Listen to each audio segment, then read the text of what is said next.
Hello नमस्कार दोस्तों, स्वागत है आप सभी का हमारे इस YouTube channel are biology classes में। आज हम आपके लिए कक्षा 12वीं के बायोलॉजी के चैप्टर 1 का टॉप 50 ऑब्जेक्टिव आपको लेके आए हैं, जो कि बहुत ज्यादा वीवीआई ऑब्जेक्टिव है, जिसको आप इस वीडियो में डिस्कस करिए, समझिए और अपने कॉपी में जरूर नोट डाउन करिए और आप चेक करिए कि आपका परफॉर्मेंस क्या है। साथ ही अगर आप हमारे चैनल पे पहली बार आए हैं तो हमारे चैनल को जरूर सब्सक्राइब कीजिए और बगल में जो घंटी का निशान आ रहा है इसे ऑल पे जरूर प्रेस कर दीजिए, ताकि हमारे आने वाले नए वीडियोस सबसे पहले आप तक पहुंचे। दूसरी इंपॉर्टेंट जानकारी, अगर आप बायोलॉजी में बिल्कुल फ्री में क्लास 12th का बायोलॉजी ऑब्जेक्टिव प्रैक्टिस करना चाहते हैं तो डिस्क्रिप्शन में हमारे वेबसाइट का लिंक है, जिसपे विजिट करके आप बिल्कुल फ्री में ऑनलाइन टेस्ट दे सकते हैं और अपने परफॉर्मेंस को पता कर सकते हैं कि आपकी तैयारी किस लेवल का है, और आप अपने तैयारी को और ज्यादा बूस्टर कर सकते हैं, बढ़ा सकते हैं, है ना, परफॉर्मेंस को इंक्रीज कर सकते हैं। आपको वहां पे चैप्टर बाय ऑब्जेक्टिव मिल जाएगा। बाकी आप इस टोटल 50 ऑब्जेक्टिव को अंत तक जरूर देखें, क्योंकि ये बहुत ज्यादा इंपॉर्टेंट ऑब्जेक्टिव है, जो कि आगे आने वाली आगामी बोर्ड के एग्जाम में आपको जरूर इसमें से क्वेश्चंस मिलेंगे। 110% गारंटी है।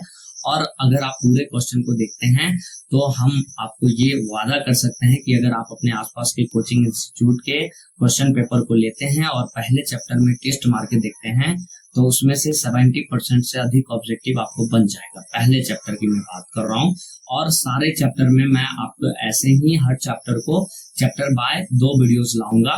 एक में 50 ऑब्जेक्टिव, दूसरे में भी 50 के अप्रोक्स में रहेगा, और सारे इंपोर्टेंट ऑब्जेक्टिव को चैप्टर बाय चैप्टर मैं कंप्लीट करूंगा।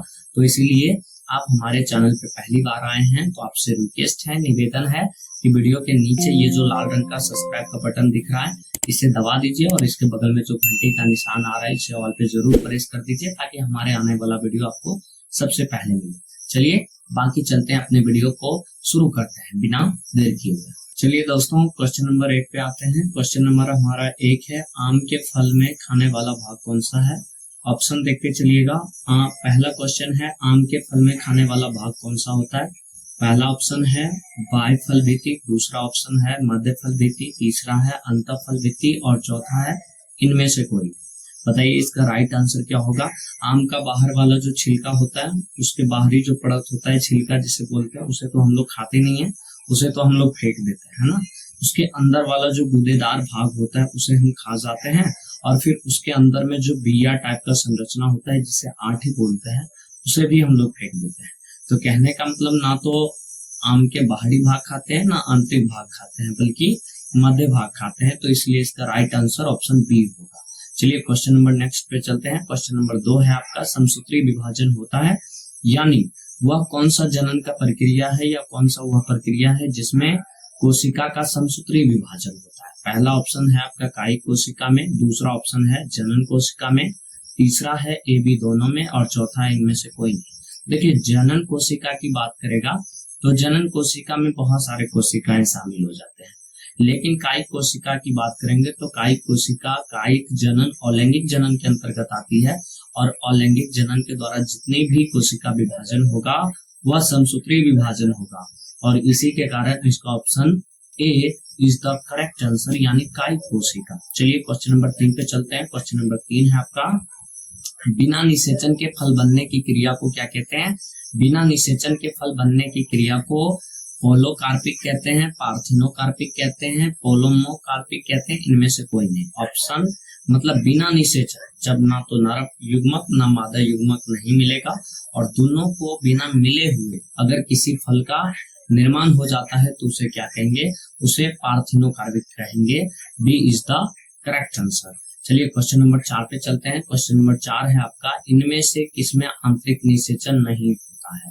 क्वेश्चन यहाँ पे देख रहे हैं, इनमें से किसमें आंतरिक निषेचन नहीं होता है? अंदर, जब निषेचन की क्रिया अंदर होगा तो शरीर के अंदर तो उसे बुलाएंगे आंतरिक निषेचन, और जब निषेचन की क्रिया शरीर के बाहर होगा तो उसे बाहरी निषेचन या इन विट्रो बोलेंगे, और आंतरिक निषेचन को इन विवो के नाम से भी जाना जाता है। पक्षी जो होता है इसमें आंतरिक निषेचन ही होता है। मेढक जो होता है या उभयचर जीव है तो इसमें क्या होता है? बाहरी निषेचन होता है, मेढक में, फ्रॉग में। और ऑप्शन सी जो है स्तनपायी यानी स्तनधारी, तो इसमें जितने भी निषेचन की क्रिया होगा वो शरीर के अंदर होगा। और डी है इनमें से कोई नहीं, तो यानी क्वेश्चन और ऑप्शंस के हिसाब से यहाँ पे बाहरी आंतरिक निषेचन नहीं होता है, यानी बाहरी निषेचन किसमें होता है, तो मेढक, यानी B option is the correct answer. चलिए क्वेश्चन नंबर 5 पे चलते हैं। क्वेश्चन नंबर 5 आपका है द्विखंडन।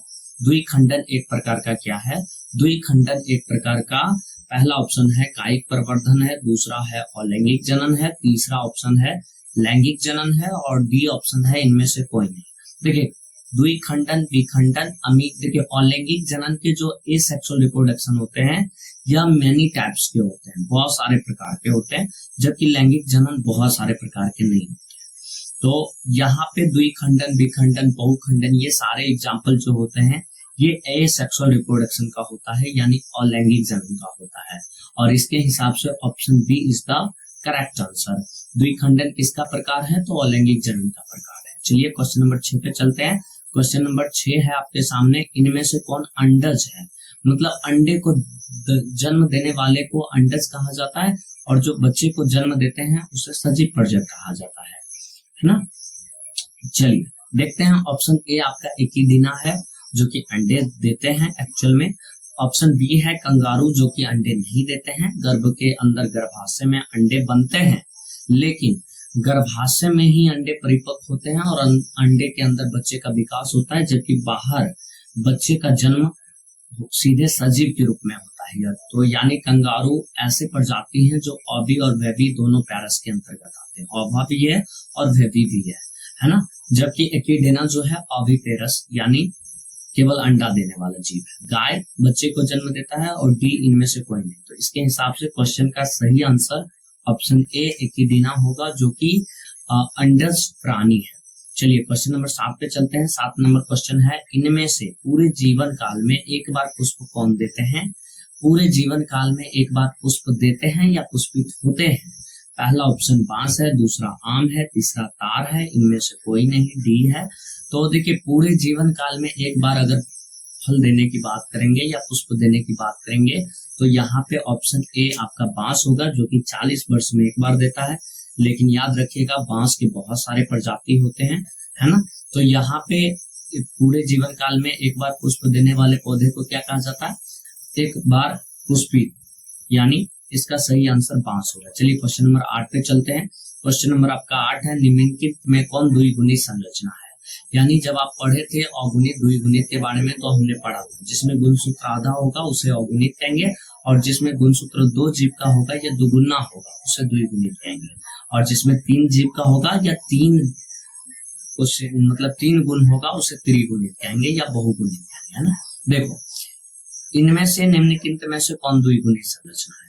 इसका ऑप्शन ए है प्राकन, दूसरा है प्राग। देखो प्राग क्या होता है ना, प्राग अगुणित हो गया है ना, अंड भी क्या हो गया, युग्मक है, तो यह भी गुणसूत्र का आधा हो जाएगा। ए और बी दोनों नहीं होगा, यानी इस हिसाब से ऑप्शन बी डी जो है यानी युग्मनज जायगोट, ये इसका राइट आंसर होगा। यानी निम्नलिखित में कौन द्विगुणित है, तो युग्मनज द्विगुणित है। चलिए क्वेश्चन नंबर 9 पे चलते हैं। क्वेश्चन नंबर 9 है, किस फल का बीचोल खाया जाता है। बीचोल मतलब बीज के ऊपरी वाले हिस्से को बीचोल कहा जाता है। शरीफा का खाया जाता है, लीची का खाया जाता है, जायफल का खाया जाता है और इनमें से सभी का, यानी इनमें से सभी का जो होता है वो बीचोल खाया जाता है। चलिए क्वेश्चन नंबर इसका 9 का क्वेश्चन का डी आंसर इसका राइट आंसर है। बीचोल शरीफा का भी खाया जाता है, लीची का भी खाया जाता है, जायफल का भी खाया जाता है, इनमें से सभी, इसलिए इसका right answer option D is the right answer. चलिए क्वेश्चन नंबर 10 पे चलते हैं। क्वेश्चन नंबर 10 है, समयुग्मकी पाई जाती है। समयुग्मकी मतलब समान युग्मक वाले जीव किसमें पाई जाती है। यहाँ पे आपका सहवाल पहला ऑप्शन है, दूसरा है आवर्तबीजी, तीसरा है अनावर्तबीजी और चौथा है इनमें से कोई नहीं। इसका राइट आंसर सहवाल होगा क्योंकि सहवाल में समयुग्मकी होते हैं, यानी दोनों युग्मक समान होते हैं। दोस्तों अगर आप किसी भी क्वेश्चन के आंसर जानते हैं तो कमेंट में जरूर उसका ऑप्शन टाइप करिए, ठीक है। चलिए चलते हैं क्वेश्चन नंबर 11 पे। क्वेश्चन नंबर 11 रहा आपका, अंड पर्जक निम्न में से कौन है। यानी अंडे को जन्म देने वाले को अंड पर्जक कहा जाता है, तो बताइए अंड पर्जक कौन है। पहला ऑप्शन सर्प है यानी सांप, दूसरा मगरमच्छ है जो कि क्रोकोडाइल होता है और तीसरा मुर्गी होता है जो हैम होता है। डी में है इनमें से सभी। तो देखिए अंडे सांप भी देते हैं, मगरमच्छ भी देते हैं, मुर्गी भी देते हैं, और इनमें से सभी। तो यानी इसका राइट आंसर डी होगा, यानी इनमें से सभी। चलिए क्वेश्चन नंबर 12 पे चलते हैं। निम्नलिखित में से कौन सत्य फल है? सत्य फल उसको कहते हैं जिस फल का निर्माण अंडाशय से होता है, उसे सत्य फल कहते हैं। या अगर किसी फल का निर्माण अंडाशय के अलावा किसी भी भाग से होता है तो उसे असत्य फल कहा जाता है। तो यहाँ पे क्वेश्चन है आपका, निम्नलिखित में से कौन सत्य फल है? तो पहला ऑप्शन सेब है, दूसरा नाशपाती है, तीसरा काजू है, और चौथा नारियल है। इसका राइट आंसर डी होगा, नारियल होगा, जिसका निर्माण अंडाशय के द्वारा होता है। चलिए क्वेश्चन नंबर 13 पे चलते हैं। मुकुलन द्वारा जनन किसमें होता है? मुकुलन द्वारा जनन किसमें होता है? मुकुलन यानी जब किसी भी जीव के शरीर के ऊपर एक छोटा सा मुकुल विकसित होता है और वही विकसित होकर आगे एक जीव का रूप धारण कर लेता है, इसे ही मुकुलन कहते हैं। मुकुलन का दो विधि होता है, बाह्य मुकुलन, अंतः मुकुलन, आप पढ़ चुके हैं। ईस्ट और हाइड्रा में इसके द्वारा जनन होता है। तो वही क्वेश्चन यहाँ पे हमसे पूछा जा रहा है, मुकुलन द्वारा जनन किसमें होता है? पेनिसिलियम में, पैरामीशियम में, ईस्ट में, इनमें से सभी में। देखिए मुकुलन जो होता है या तो ईस्ट में हो सकता है या हाइड्रा में हो सकता है। तो इसका राइट आंसर यहाँ पे ईस्ट होगा। चलिए क्वेश्चन नंबर 14 पे चलते हैं। निम्नलिखित में से कौन मिथ्या फल है? वही बात, मिथ्य मतलब झूठा फल, आभासी फल है ना, असत्य फल, इसे मिथ्य फल कहा जाता है। पहला ऑप्शन सेब है, दूसरा आम है, तीसरा केला है, और चौथा डी, इनमें से कोई नहीं। देखिए इसका राइट आंसर सेब होगा, क्योंकि सेब का निर्माण जो होता है वो अंडाशय से नहीं बल्कि पुष्प के अन्य भाग से होता है, इसीलिए सेब को मिथ्या फल, आभासी फल, झूठा फल या असत्य फल के नाम से जाना जाता है। चलिए अगला नंबर क्वेश्चन देखते हैं, 15 नंबर क्वेश्चन। इनमें से द्विखंडन किसमें पाया जाता है? द्विखंडन किसमें पाया जाता है? देखिएगा ऑप्शन ए आपका जलकुंभी है, ऑप्शन बी आपका कमल है, ऑप्शन सी आपका अमीबा है, ऑप्शन डी आपका सर्प है। द्विखंडन अमीबा में होता है, द्विखंडन भी अमीबा में होता है, और बहुखंडन भी अमीबा में भी होता है, लेकिन उसका एग्जाम्पल प्लाज्मोडियम चला जाता है। चलिए चलते हैं क्वेश्चन नंबर 16 पे। जैम्यूल्स बनते हैं, जैम्यूल्स किसमें बनते हैं? हाइड्रा में बनते हैं, स्पंज में बनते हैं, ईस्ट में बनते हैं, या इनमें से सभी में बनते हैं? तो जैम्यूल्स जो होते हैं वो स्पंज में बनते हैं। चलिए क्वेश्चन नंबर 17 पे चलते हैं। 17 नंबर क्वेश्चन है, लीची का खाए जाने वाला भाग क्या कहलाता है? तो लीची का खाए जाने वाला भाग, पीछे क्वेश्चन रिपीट भी हुआ है कि बीचोल किस किस का खाया जाता है? शरीफा का देखा, जायफल का देखा है ना, बहुत सारे लीची थे उसमें। तो यहाँ पे बीचोल आंसर होगा। क्या होगा? बीचोल। Option D is the right answer. लीची का खाए जाने वाला भाग क्या कहलाता है? बीचोल कहलाता है, क्योंकि बीज के ऊपर जो आवरण होता है, जो परत होता है, जो उसका चोल होता है, वही खाते हैं, इसलिए इसे बीचोल कहा जाता है। बीचोल मतलब बीज का आवरण, बीज के ऊपर आवरण को खाते हैं, इसलिए इसे लीची का खाए जाने वाला भाग बीचोल कहा जाता है। चलिए क्वेश्चन नंबर 18 पे चलते हैं। बिना निषेचन के फल निर्माण को क्या कहते हैं? बिना निषेचन के फल निर्माण को क्या कहते हैं?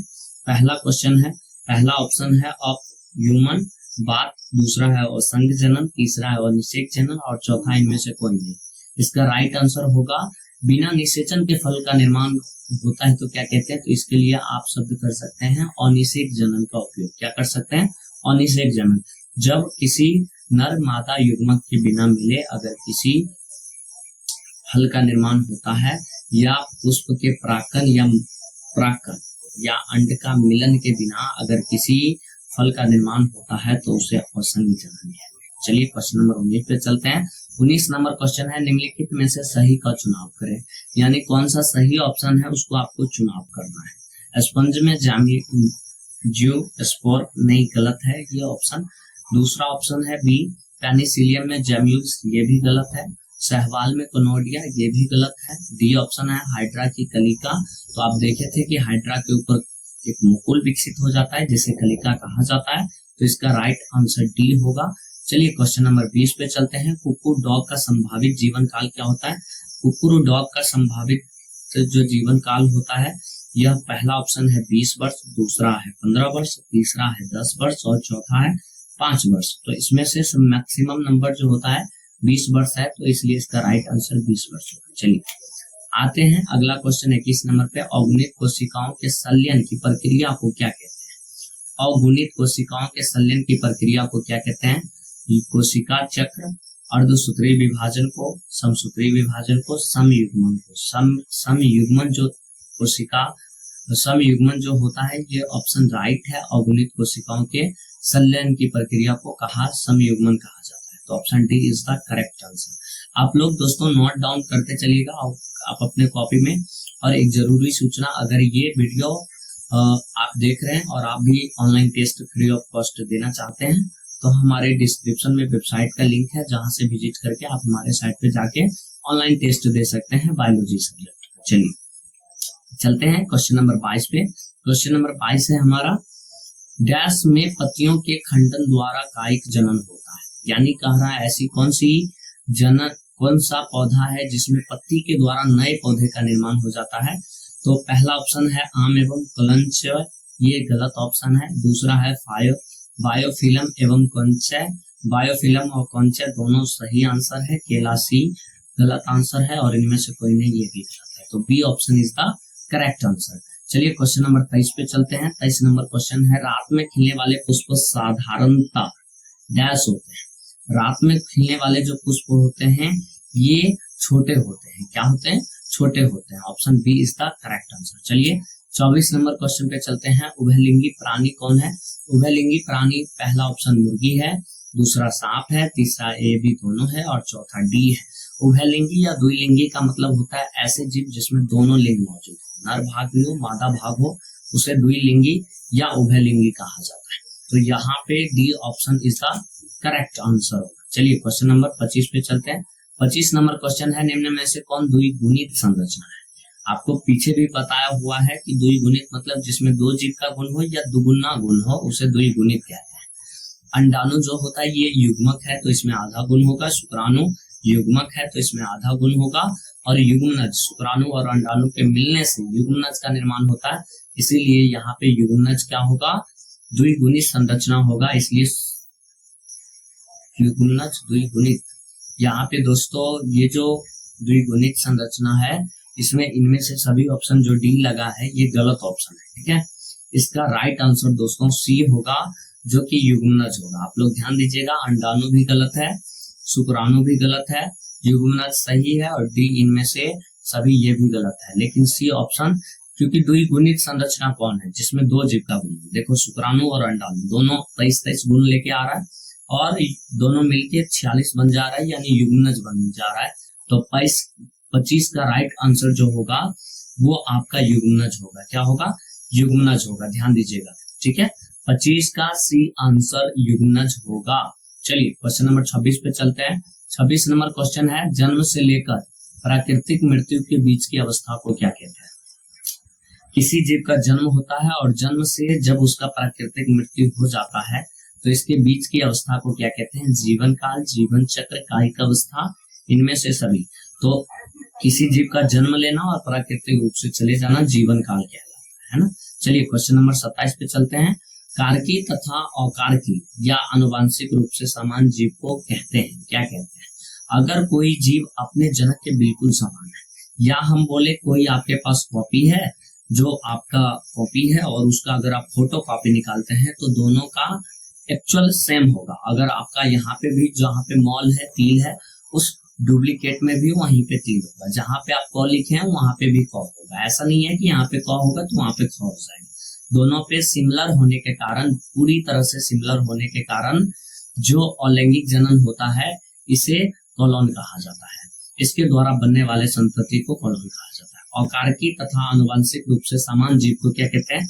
कॉलोन कहते हैं। और ये option is the right answer, क्योंकि 27 नंबर क्वेश्चन का आ रहा है कि ऐसे जीव जिसका निर्माण भी हो रहा है, शकल भी सेम है और गुण भी समान है, ये अलैंगिक जनन में ही पॉसिबल है और इसे कॉलोन शब्द दिया जाता है। चलिए क्वेश्चन नंबर 28 पे चलते हैं। अमीबा में प्रजनन किस प्रकार से होता है? अमीबा में प्रजनन किस प्रकार से होता है? ऑप्शन ए है कोनिडिया, ऑप्शन बी है कलिका, ऑप्शन सी है जेम्यूल्स, ऑप्शन डी है द्विखंडन द्वारा। अमीबा में प्रजनन किसके द्वारा होता है? द्विखंडन के द्वारा होता है। पीछे क्वेश्चन रिपीट किया गया है ना। 28 का D option is the right answer. चलिए क्वेश्चन नंबर 29 पे चलते हैं। पेनिसिलियम में प्रजनन होता है। पेनिसिलियम में प्रजनन होता है तो पेनिसिलियम में प्रजनन कलिका के द्वारा होता है, द्विखंडन के द्वारा होता है, जेम्यूल्स के द्वारा होता है या कोनिडिया के द्वारा होता है? देखिए पेनिसिलियम का सीधा लिंक होता है कोनिडिया से, एनसीईआरटी में लाइन दिया गया है। तो पेनिसिलियम में प्रजनन जो होता है हमेशा कोनिडिया के द्वारा होता है। तो 29 का राइट आंसर डी होगा। चलिए क्वेश्चन नंबर 30 पे चलते हैं। 30 नंबर क्वेश्चन है मासिक चक्र किसमें होता है? मासिक चक्र मतलब महीने में होने वाले चक्रों को मासिक चक्र कहते हैं, या ऋतुस्राव चक्र कहते हैं, या मेंस्ट्रुअल पीरियड कहते हैं, मेंस्ट्रुअल साइकिल कहते हैं, है ना। इसे बहुत सारे नाम से जाने जाते हैं। चलिए पहला बंदर है। बंदर में भी महीने महीने में चक्र होता है जिसे मासिक चक्र कहते हैं। कपी में भी होता है, मानव में भी होता है, सभी में होता है। तो D answer is the right answer. मासिक चक्र जो होता है वो बंदर में भी होता है, कपी में भी होता है और मनुष्य में भी होता है। तीनों ऑप्शन आपका क्या है? राइट है। चलिए क्वेश्चन नंबर आगे चलते हैं। 13 नंबर क्वेश्चन आपका है, निम्नलिखित में से किसमें स्ट्रेस साइकिल नहीं पाई जाती है? निम्नलिखित में से किसमें ऑस्ट्रेस साइकिल नहीं पाई जाती है? गाय में। ऑस्ट्रेस मतलब जो कि महीने में नहीं होता है बल्कि साल में 1 या 2 बार होता है। जैसे गाय में महीने में होता है, नहीं होता है। भेड़ में होता है, नहीं होता है। बंदर में होता है, बंदर में होता है ना। और कुत्ता में होता है, लेकिन बंदर में नहीं होता है। गाय में एक साल में 1 या 2 बार स्ट्रेस साइकिल हो सकता है, जिसे मध्य चक्र कहते हैं। क्या कहते हैं? ऑस्ट्रेस साइकिल को मध्य चक्र कहते हैं। गाय, भैंस, कुत्ता, बिल्ली, है ना, ये सब में साल में 1 या 2 बार ही बच्चे जन्म देते हैं, जबकि बंदर हर महीने प्रजनन कर सकते हैं, है ना, निषेचन की क्रिया कर सकते हैं। इसलिए इसका राइट आंसर सी होगा, यानी बंदर होगा। मध्य चक्र किसमें नहीं होता है? तो बंदर में नहीं होता है। चलिए क्वेश्चन नंबर 32 पे चलते हैं। 32 नंबर क्वेश्चन है, निम्नलिखित में से कौन द्विलिंगी संरचना नहीं है? कौन द्विलिंगी नहीं है? द्विलिंगी कौन नहीं है? तो पहला ऑप्शन है फीता क्रीम, दूसरा ऑप्शन है कुत्ता, तीसरा है जौक, चौथा है स्पंज। तो इसका राइट आंसर कुत्ता होगा, क्योंकि फीता क्रीम द्विगुणित होता है, द्विलिंगी होता है, जौक द्विलिंगी होता है, स्पंज द्विलिंगी होता है, जबकि कुत्ता या तो नर होता है या तो मादा होता है। दोनों अलग अलग लिंग वाले होते हैं, इसलिए कुत्ता इसका राइट आंसर होता है। द्विलिंगी नहीं है कुत्ता होगा, और द्विलिंगी होते हैं तो फीता क्रीम, जौक, स्पंज सारे होते हैं। ठीक है, क्वेश्चन नंबर 33 पे चलते हैं। 33 नंबर क्वेश्चन है, निम्नलिखित में से किसमें युग्मक स्थानांतरण के लिए जल की आवश्यकता नहीं होती है? Sahiwal, बायोफाइटास, pteridophyta, gymnosperm. जिम्नोस्पर्म जो होता है इसमें युग्मक के स्थानांतरण के लिए जल माध्यम की आवश्यकता नहीं होती है। चलिए क्वेश्चन नंबर 34 पे आते हैं। भ्रूण के विकास की क्रिया को क्या कहते हैं? अगर किसी बच्चे का माँ के गर्भ में विकास हो रहा है तो उसे क्या कहते हैं? उसे अभिपेरस कहते हैं, पार्थोजेनेसिस कहते हैं, इम्ब्रियोजेनेसिस कहते हैं, या स्पोरोजेनेसिस कहते हैं। तो ऐसे प्रक्रिया जिसमें बच्चे का विकास होता है, एक भ्रूण का विकास होता है, इसे इम्ब्रियोजेनेसिस कहते हैं, यानी भ्रूणों जनन की प्रक्रिया कहते हैं। Option C is the right answer. चलिए क्वेश्चन नंबर 35 पे चलते हैं। युग्मक के संचयन को कहते हैं, युग्मक के संचयन को क्या कहते हैं? युग्मक के संचयन को परागण कहते हैं, सिनोगैमी, पार्थेनोजेनेसिस, स्पोरोजेनेसिस। क्या कहते हैं? सिनोगैमी किसी कहते हैं, है ना। 35 का बी ऑप्शन राइट आंसर है। चलिए क्वेश्चन नंबर 36 पे आते हैं। इनमें से कौन एकलिंगी नहीं है? यानी पूछ रहा है एकलिंगी नहीं मतलब द्विलिंगी बताना है। तेलचट्टा बताइए क्या है? कुत्ता एकलिंगी है, तेलचट्टा एकलिंगी है, गाय एकलिंगी है, केंचुआ जो होता है ये द्विलिंगी है। तो D option is the right answer. चलिए क्वेश्चन नंबर 37 पे चलते हैं। देखिए आप लोग सारे क्वेश्चंस को जरूर अपने कॉपी में नोट डाउन कीजिए, क्योंकि बहुत ज्यादा इंपोर्टेंट क्वेश्चंस हैं, है ना। और ये बायोलॉजी के 12th के चैप्टर का पहला सेट है जो कि बहुत ज्यादा इंपोर्टेंट है, जिसमें आपको टोटल 50 ऑब्जेक्टिव दिखा है और दिखाई दे रहा होगा, है ना। इसमें हम प्रैक्टिस करेंगे, और अगले जो आने वाला सेट है बाकी कुछ बची हुई जो इम्पोर्टेंट क्वेश्चन होगा वो दूसरे वीडियोस में देखेंगे। हम हर चैप्टर के लिए आपको 2 वीडियोस लाएंगे ऑब्जेक्टिव एमसीक्यूज पे, जहां से आपका 60-70 नहीं बल्कि 80-90-100 के अप्रोक्स में आपका ऑब्जेक्टिव पर चैप्टर से हो जाएगा। तो आप अपने कॉपी में जरूर नोट डाउन करिए। और अगर आपको ऑनलाइन टेस्ट बिल्कुल फ्री में देना है तो आप हमारे नीचे डिस्क्रिप्शन में लिंक है, उस पर क्लिक करके आप हमारे वेबसाइट पे विजिट करके ऑनलाइन टेस्ट फिर बिल्कुल फ्री में दे सकते हैं। चलिए 37 नंबर क्वेश्चन को देखते हैं। 37 नंबर क्वेश्चन है आपका, मानव युग्मक में गुणसूत्र की संख्या होती है। मानव युग्मक में गुणसूत्र की संख्या क्या होती है? पहला ऑप्शन है 21 होता है, दूसरा ऑप्शन है 23 होता है, तीसरा ऑप्शन होता है 44 होता है, और चौथा होता है 46। युग्मक कर रहा है तो युग्मक में हमेशा आधा होता है। जीव में जितना गुणसूत्र होगा उसका आधा युग्मक में होता है, यानी 23 जो होता है मानव के युग्मक में गुणसूत्र होता है। लेकिन यहीं पे लगा रहता है मानव युग्मकों में गुणसूत्र की संख्या होती है तब 46 होता है। युग्मकों मतलब नर और मादा दोनों का युग्मक मिल जाता है तो उसे युग्मकों कहते हैं, और युग्मकों में 46 हो जाता है। लेकिन यहाँ पे कह रहा है मानव युग्मक में गुणसूत्र की संख्या है तो 23 इसका राइट आंसर होगा। चलिए क्वेश्चन नंबर 38 पे आते हैं, किसमें आंतरिक निषेचन होता है। अब पूछ रहा है निषेचन की क्रिया किस जीव में शरीर के अंदर, मछली में बाहर हो रहा है, उभयचर में, शैवाल में, आवर्तबीजी में। राइट आंसर इसका क्या होगा, आवर्तबीजी के जो पुष्प होते हैं इसमें निषेचन की क्रिया शरीर के अंदर में होता है, बाकी सारे जीव में बाहर की ओर होते हैं। चलिए क्वेश्चन नंबर 39 पे आते हैं, निम्नलिखित में से कौन अंडज नहीं है, यानी अंडे नहीं देते हैं बल्कि वो सजीव बच्चे को जन्म देते हैं, उसे अंडज नहीं कहते हैं बल्कि उसे सजीव प्रजनन कहते हैं। ऑप्शन ए है सर्प, ऑप्शन बी है मुर्गी, ऑप्शन सी है घड़ियाल और ऑप्शन डी है मानव। मानव जो होते हैं सीधे बच्चे को जन्म देते हैं तो इसलिए मानव अंडज नहीं है, मानव राइट आंसर होगा क्योंकि मानव बच्चे को जन्म देते हैं सीधे। चलिए क्वेश्चन नंबर 40 पे आते हैं, इनमें से किसमें केवल एक बार अपने जीवन काल में पुष्प खिलते हैं। ये क्वेश्चन रिपीट किया गया है ना। इसमें बांस इसका राइट आंसर है, आप लोग याद रखिएगा, इंपोर्टेंट क्वेश्चन है। चलिए क्वेश्चन नंबर 41 पे आते हैं, निम्नलिखित में से किसमें 12 वर्ष में सिर्फ एक बार पुष्प खिलते हैं।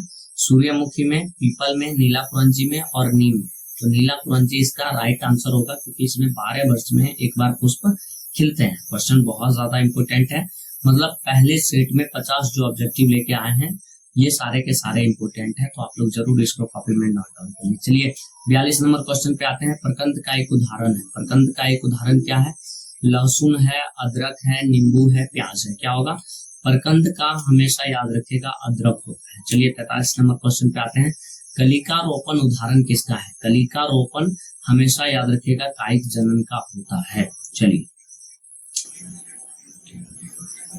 कायिक जनन का होता है। चलिए अगला नंबर क्वेश्चन 44 पे आते हैं। 44 नंबर क्वेश्चन है, पेनिसिलियम नामक कवक में लैंगिक जनन और पेनिसिलियम नामक कवक में अलैंगिक जनन मुख्य रूप से किस संरचना के द्वारा होता है। तो यह संरचना आपका कोनिडिया के द्वारा, पीछे क्वेश्चन रिपीट किया गया है, पेनिसिलियम में किसके द्वारा जनन होता है तो कोनिडिया के द्वारा। सेम क्वेश्चन है, कोनिडिया में या पेनिसिलियम में तो कौन सा प्रजनन की विधि होती है तो कोनिडिया याद रखिएगा। चलिए क्वेश्चन नंबर 44 पे आते हैं। 45 नंबर क्वेश्चन है, इनमें कौन ठहरे हुए पानी में उबकर ऑक्सीजन खींच लेता है। तो ऑप्शन ए जलकुंभी, option D hydrilla, option C कमल और ऑप्शन डी धान। इसका ऑप्शन ए जलकुंभी जो है ये राइट आंसर है। इसे बंगाल का आतंक भी कहा जाता है, अगले सेट में पढ़ेंगे। और यह क्या करता है, ऑक्सीजन को खींच लेता है जिससे जलीय जीव भी नुकसान हो जाते हैं और आसपास की फसलें भी नुकसान हो जाती है, इसीलिए इसे बंगाल का आतंक भी कहा जाता है। और यही ठहरे हुए पानी में ऊपर ऑक्सीजन भी खींच लेता है। चलिए क्वेश्चन नंबर 46 पे आते हैं, गोमा है ना, गोमा द्वारा प्रजनन होता है। इस प्रजनन होता है बायोफाइटा के द्वारा। कुछ बायोफाइटा ऐसे होते हैं जिसमें गोमा द्वारा प्रजनन की क्रिया होती है। चलिए क्वेश्चन नंबर 47 पे आते हैं, एक लिंगता की स्थिति को उल्लेखित करने के लिए किस शब्द का प्रयोग किया जाता है। तो एक लिंगता की श्रेणी को उल्लेख करने के लिए, यानी जो जीव एक लिंगी होते हैं उसके लिए कौन सा शब्द इस्तेमाल किया गया। समयुग्मकी पर, उभयलिंगीय श्रेणी, एक लिंगीय श्रेणी, विषम युग्मक। तो इसका राइट आंसर सी होगा क्योंकि एक लिंगता की स्थिति को उल्लेख करने के लिए एक लिंगीय श्रेणी का इस्तेमाल किया गया। चलिए 48 नंबर क्वेश्चन पे आते हैं, द्वि निषेचन का परिणाम क्या होता है। द्वि निषेचन का परिणाम बीज पत्र होता है, बीजांडकाय होता है, भ्रूणकोश होता है या भ्रूण होता है। तो द्वि निषेचन का परिणाम जो होता है ये भ्रूणकोश होता है। चलिए अगला नंबर क्वेश्चन 49 में आते हैं, बीजाणुओं द्वारा जनन करने वाले पौधे जैसे मार्स, फर्न सामान्यतः किस समूह में रखे जाते हैं। तो ये सारे पौधे जो होते हैं ये सब क्रिप्टोगैम्स के अंदर में रखे जाते हैं। ऑप्शन सी जो होगा राइट आंसर होगा। चलिए आज के वीडियो के लास्ट क्वेश्चन जो 50वां नंबर क्वेश्चन है उनको देखते हैं। और लास्ट क्वेश्चन हमारा इस वीडियो का, इस सेशन का है ना। इस वीडियो का अगले वीडियो के लिए इंतजार करिए, पहले चैप्टर का ही दूसरा वीडियो आने वाला है। ये पहला वीडियो है जिसमें हम 50 ऑब्जेक्टिव को डिस्कस कर रहे हैं और आने वाले वीडियोज में भी हम ऐसे ही इंपॉर्टेंट ऑब्जेक्टिव के बारे में डिस्कस करेंगे और अगले आने वाले वीडियो में इस चैप्टर में जितने भी ऑब्जेक्टिव इंपॉर्टेंट बाकी है सबको ले आएंगे और चैप्टर को ऑब्जेक्टिव के बेसिस पे खत्म कर देंगे। चलिए 50 नंबर क्वेश्चन है। 50 नंबर क्वेश्चन एक बार देखेंगे, है ना। 50 नंबर क्वेश्चन है, साइकस में प्राकन होता है। साइकस में प्राकन क्या होता है? 3 कोश की अवस्था में होता है, 4 कोश की अवस्था में होता है, 2 कोश की अवस्था में होता है या 1 कोश की अवस्था में होता है। इसका राइट आंसर 3 कोश की अवस्था में होता है, क्योंकि साइकस में प्राकन 4 कोश की अवस्था में होता है। अब दोस्तों आप लोग ध्यान दीजिएगा, है ना। मैं आपको बता दूं कि आपको ये पहले चैप्टर में जो 50 ऑब्जेक्टिव लेके आए हैं इसे जरूर आप अपनी कॉपी में लिख लीजिए, क्योंकि बहुत ज्यादा इंपॉर्टेंट है। और अगर आप इसी प्रकार के वीडियोस को रेगुलर देखना चाहते हैं, प्रैक्टिस करना चाहते हैं, तो आप हमारे चैनल को जरूर सब्सक्राइब कीजिए, बेल आइकन को ऑल पे जरूर प्रेस कर दीजिए, ताकि हमारे आने वाला वीडियो, दूसरा वीडियो सबसे पहले आप तक पहुंचे। साथ ही इस सारे अगर ऑब्जेक्टिव को आप प्रैक्टिस करना चाहते हैं, हर चैप्टर को ऑब्जेक्टिव में बिल्कुल फ्री में टेस्ट देना चाहते हैं, तो नीचे डिस्क्रिप्शन में लिंक है, उस पर आप क्लिक करके आप हमारे वेबसाइट पे विजिट कर सकते हैं और वहां से आप बायोलॉजी सब्जेक्ट में 12th के बायोलॉजी में ऑब्जेक्टिव चैप्टर वाइज टेस्ट दे सकते हैं और अपने परफॉर्मेंस को चेक कर सकते हैं, आपका कितना रिजल्ट आता है ना। बहुत सारे इंपॉर्टेंट ऑब्जेक्टिव डाली गई है जिसको आप टेस्ट मार के चेक कर सकते हैं कि आपकी परफॉर्मेंस किस लेवल का है, और वहां से आप अपने परफॉर्मेंस को इंक्रीज भी कर सकते हैं। बाकी अगर कोई आपकी जानकारी है तो कमेंट सेक्शन में जरूर मेंशन करिए। बाकी मिलते हैं अगले वीडियो में, तब तक के लिए जय हिंद, जय भारत।